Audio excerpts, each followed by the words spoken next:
अस्सलामु अलैकुम वरहमतुल्लाहि वबरकातुहू। प्यारे बच्चों, आज हम एसिड बेस साल्ट जो आपका चैप्टर है उसका आखिरी कंसेप्ट यानी न्यूट्रलाइजेशन पढ़ने जा रहे हैं। तो what is neutralization? Neutralization means a reaction of an acid and base to produce salt and water is called neutralization. यानी न्यूट्रलाइजेशन कहते हैं जब एक एसिड एक बेस के साथ मिलता है तो एसिड की एसिडिटी ख़त्म हो जाती है और बेस की बेसिडिटी भी ख़त्म हो जाती है, तो वो प्रोडक्ट जो निकलता है वो ना तो एसिड रहता है और ना बेस रहता है। इसे कहते हैं न्यूट्रलाइजेशन। प्रोसेस कॉल्ड न्यूट्रलाइजेशन यानी reaction of an acid plus base, reaction of acid and base to produce salt and water is called neutralization. Example हम लेते हैं, एसिड हम लेंगे HCl, बेस हम लेते हैं सोडियम हाइड्रोक्साइड NaOH।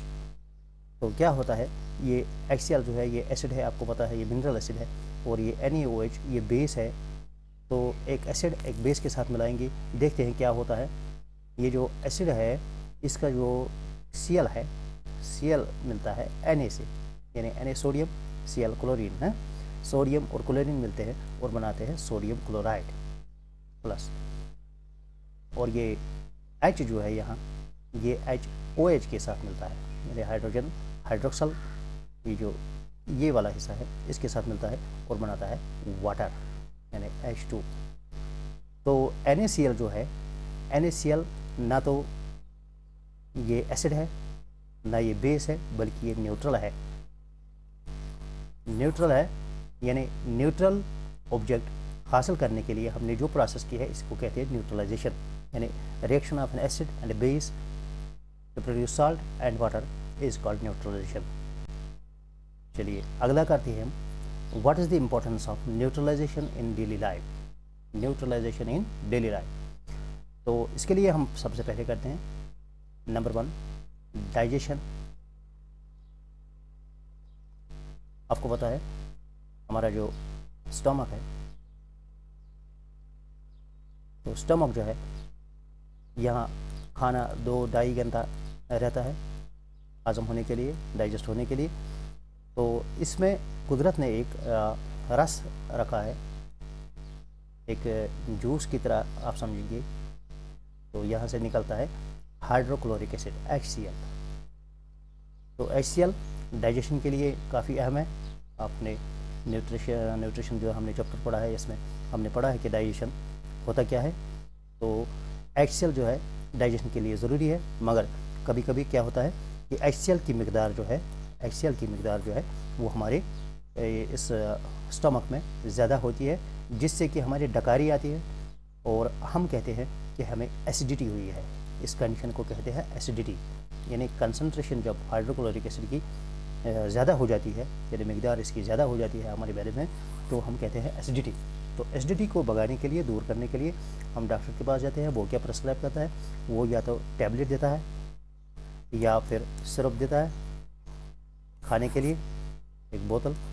तो इस टैबलेट या सिरप में क्या होता है, उसमें होता है बेस, क्योंकि हमें ख़त्म करना है एसिड का असर जो है इसको ख़त्म करने के लिए बेस, न्यूट्रलाइजेशन के लिए बेस ज़रूरी है। तो हम बेस इस्तेमाल करते हैं एज टैबलेट।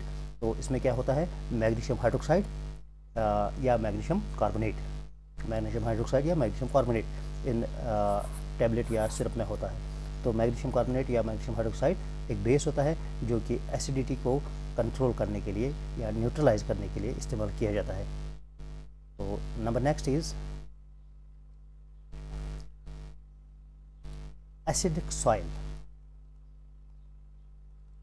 एसिडिक सॉइल्स, जो सॉइल होती है जिसमें हम क्रॉप्स उगाते हैं, ज़्यादा खाद डालने की वजह से कभी कभी उसकी एसिडिटी जो बढ़ जाती है, जिससे कि इसकी फर्टिलिटी जो है, सॉइल फर्टिलिटी वो कमज़ोर होती है या कम होती है, जिससे कि पैदावार जो है कम निकलता है।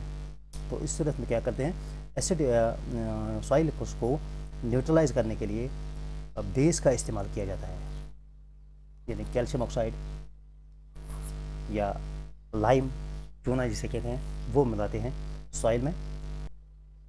तो सॉइल की जो एसिडिटी है वो ख़त्म हो जाती है या कम हो जाती है, जिससे पैदावार उसकी सलाहियत जो है, फर्टिलिटी जो है वो बढ़ जाती है। इसी तरह टूथपेस्ट, आपको पता है जो हमारे दांत होते हैं ये खाना हज़म करने के लिए या खाना चबाने के लिए इस्तेमाल किए जाते हैं। तो हम क्या करते हैं, हम जब रात को खाना खाते हैं तो ब्रश नहीं करते। जब हम ब्रश नहीं करेंगे तो इन खाली स्पेसेस में खाना अटक जाता है। खाना अटक जाने की वजह से इनमें बैक्टीरिया लग जाते हैं, कीड़े लग जाते हैं। तो कीड़े जो है हमारे मुंह में एसिड पैदा करते हैं। ठीक, इस एसिड को ख़त्म करने के लिए हम ब्रश का इस्तेमाल करते हैं, टूथपेस्ट का इस्तेमाल करते हैं। टूथपेस्ट में होता है एक केमिकल यानी बेस जो इस एसिड को ख़त्म करता है। ठीक, तो अगला है एसिड रेन।